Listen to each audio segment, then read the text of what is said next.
اعوذ باللہ من الشیطان الرجیم بسم اللہ الرحمن الرحیم۔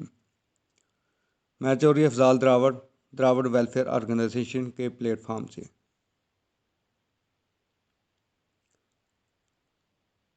تاریخ کی کتاب تاریخ بولتی ہے، تابناک ماضی کی حامل قوم دراوڑ تاریخ کے آئینے میں۔ اس کی پہلے قسطیں آپ کو اپلوڈ کی جا چکی ہیں۔ آج ہم اس کی قسط نمبر 5 سٹارٹ کرتے ہیں۔ معاشرتی تنظیم۔ دراوڑوں کا معاشرہ شہری معاشرہ تھا۔ شہر کے نظم و نسق کو چلانے کے لیے تاجروں کی مجلس یا انتظامیہ ہوتی تھی، جو شہر کے نظم و نسق کی ذمہ دار تھی۔ تاہم یہ لوگ امن پسند صلح جو تھے۔ قتل و غارت ان کا شیوا نہیں تھا، کیونکہ ڈھال، تلوار اور دیگر جنگی اسلحہ کھدائی کے دوران نہیں ملا۔ لباس اور زیورات کی بات کی جائے تو دراوڑوں کی عورتیں ایسے شلوکے پہنتی تھیں جو ٹخنوں تک ہوتے تھے۔ بعض شلوکوں پر بیل، بوٹے اور زری کا کام ہوتا تھا۔ بعض عورتیں کالر والی قمیضیں پہنتی تھیں جو گردنوں کو زیادہ لمبا ظاہر کرتی تھیں۔ اونچے طبقے کی عورتوں کو آرائش و زیبائش کا بڑا شوق تھا۔ اس سلسلے میں یہ سونے، چاندی، تانبا، ٹن اور جست کو پگھلا کر زیورات بناتے تھے۔ تانبا اور جست راجپوتانہ سے، جبکہ چاندی، ٹن اور قیمتی پتھر ایران سے آتے تھے۔ ہڑپا موہنجو-داڑو سے سونے چاندی کے باکثرت ہار، ملائیں، گلوبند، کڑے، جھومر، ناک کی کیلیں اور دوسرے سرمے دانیاں ملی ہیں، جو خواتین کے زیورات کی عکاسی کرتی ہیں۔ مرد عموماً کرتا اور بند دھوتیاں پہنتے تھے۔ کپڑے عام طور پر سوتی ہوتے تھے۔ معاشی سرگرمیاں۔ معاشی مطلب اکنامیکلی وہ اپنے آپ کو کس طرح مینیج کرتے تھے۔ سب سے پہلے ہے زراعت۔ آبادیوں کے ساتھ ساتھ وسیع تر زرعی رقبہ ہوتا تھا، جو کسی فرد واحد کی ملکیت نہیں تھا، بلکہ پوری بستی یا قبیلے کی مشترکہ ملکیت ہوتی تھی۔ تمام لوگ مل جل کر اپنے سربراہ کی نگرانی میں کاشتکاری کرتے تھے۔ فصلوں کی کٹائی پر ہر شخص اپنی ضرورت کے مطابق اناج اٹھا لیتا تھا، یعنی کہ مشترکہ سسٹم تھا، انڈیویجول نہیں تھا کہ اگر پورا گاؤں ہے تو پورا گاؤں مشترکہ ایک کاشت کر لیتا تھا اور اس کو بعد میں اکٹھا کر لیتے تھے، اور جتنی ضرورت ہوتی تھی استعمال کے لیے وہ لے جاتے تھے، اور باقی وہ منڈیوں میں اس کو فروخت کر دیتے تھے، اور اس طرح پورے قبیلے کا، پورے گاؤں کا ایک انتظام چلتا تھا۔ اور انہوں نے ایک اپنا معتبر، اپنا ایک سربراہ بنایا ہوا تھا جو سب کو مینیج کرتا تھا۔ فصلوں میں جو، گیہوں، کپاس، تل کاشت ہوتے تھے۔ کپاس پر ان کی اجارہ داری تھی، چنانچہ وہ بھی ہماری طرح کپاس اور صوتی ساز و سامان بیچ کر زر مبادلہ کماتے تھے۔ یونانی مورخ ہیروڈوٹس 445 سے 485 قبل مسیح، اس نے جب یہ دیکھا کہ دراوڑی تہذیب سندھ میں کیسے زندگی گزارتے ہیں تو اس کو بڑی حیرت ہوئی کہ وادی سندھ یعنی کہ دراوڑی تہذیب، دراوڑی لوگوں میں عجیب و غریب پودا ہوتا ہے ایک، یعنی کہ جب وہ کھیتی باڑی کرتے ہیں تو وہ ایک عجیب و غریب پودا پیدا کرتے ہیں جس میں چاندی جیسے سفید پھول کھلتے ہیں۔ کاشتکاری کے سلسلے میں ان لوگوں کو ہل کا استعمال نہیں آتا تھا۔ ہل جو گاؤں میں ابھی بھی لوگ یعنی کہ بیل آگے جوت کر ان کو پیچھے ہل چلاتے ہیں، وہ ان کو نہیں آتا تھا، البتہ وہ کھیتوں میں سہاگا پھیرتے تھے۔ تو جو لوگ کاشتکاری کرتے ہیں یا گاؤں میں رہتے ہیں ان کو پتہ ہوگا ہل اور سہاگا میں کیا ڈفرینس ہے۔ جانوروں میں یہ لوگ گائے، بیل، بھیڑ، بکری، گدھے، کتے پالتے تھے۔ جنگلی جانوروں میں یہ چیتے، گینڈے، ہاتھی اور مگرمچھ جیسے جانوروں کے شوقین تھے۔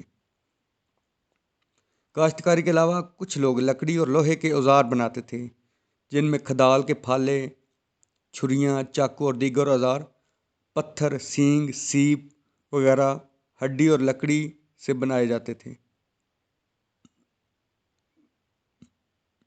کھیتی باڑی کے علاوہ ان کا دوسرا پیشہ تجارت تھا۔ موہنجو داڑو، ہڑپہ دراصل تجارتی مراکز تھے۔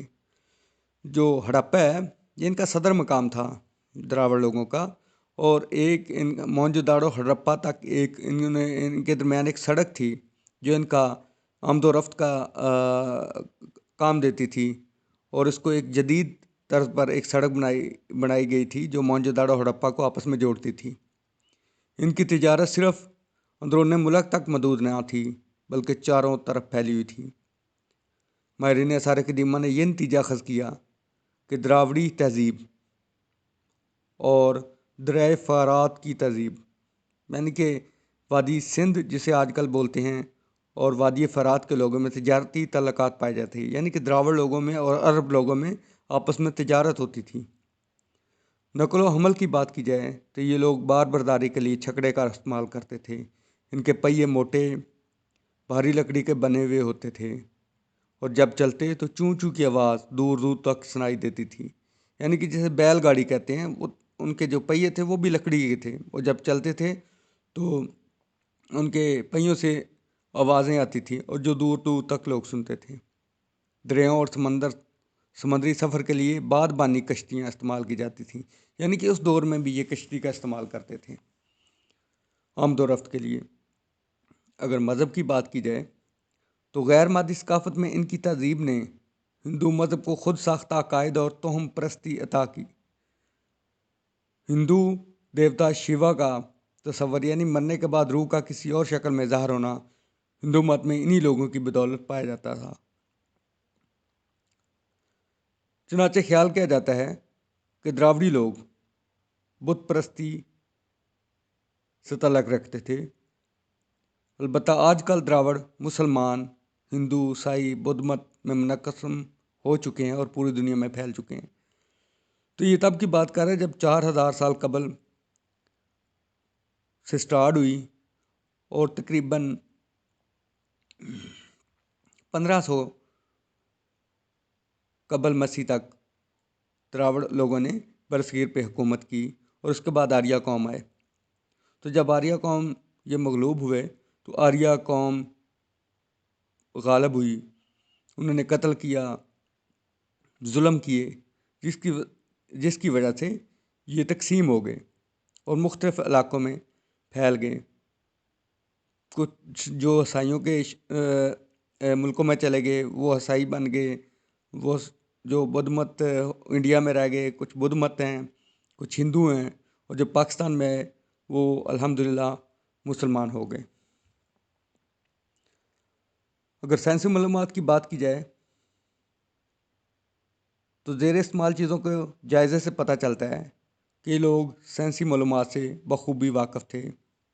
نہانے کے ٹب دوہری دیواروں والے تھے تاکہ ٹھنڈا پانی ٹھنڈا اور گرم پانی گرم رہے۔ تاہم آبپاشی کی ضرورت کو پورا کرنے کے لیے دریا ندیوں پر بند باندھ کر پانی کی سطح آس پاس کی زمینوں سے اونچی کی جاتی، یعنی کہ پانی کو سٹور کرنے کے لیے یہ ایک انتظام کرتے تھے تاکہ پانی سٹور ہو جائے اور بعد میں جتنا ضرورت ہو اتنا فصلوں کو لگا لیا جائے۔ ان دونوں طریقوں سے سائنسی معلومات رکھنے کی عکاسی کرتے ہیں کہ دراوڑ لوگ اس وقت سائنسی معلومات رکھتے تھے۔ تو اس چینل کو دوستو سبسکرائب کریں اور اس کو دوسرے لوگوں تک شیئر کریں۔ سبسکرائب اس لیے کریں کہ تاکہ آپ کو آنے والی ایک ساتھ بآسانی ملتی رہیں، اور شیئر اس لیے کریں کہ زیادہ سے زیادہ لوگوں کو دراوڑ کی تاریخ کا علم ہو سکے۔ ہمارے چینل کا مقصد بھی یہی ہے کہ لوگوں کو زیادہ سے زیادہ دراوڑ کی تاریخ کے بارے میں معلومات فراہم کی جائے۔ اور اس کا ہرگز مقصد نہیں ہے کہ ہم نے کوئی فنانشیل یا بزنس پوائنٹ آف ویو سے اس چینل کو کریٹ کیا ہے۔ اس چینل کو کریٹ ہی کرنے کا مقصد ہے کہ لوگوں کو دراوڑ کی ہسٹری کے بارے میں ایجوکیٹ کیا جائے۔ بہت شکریہ۔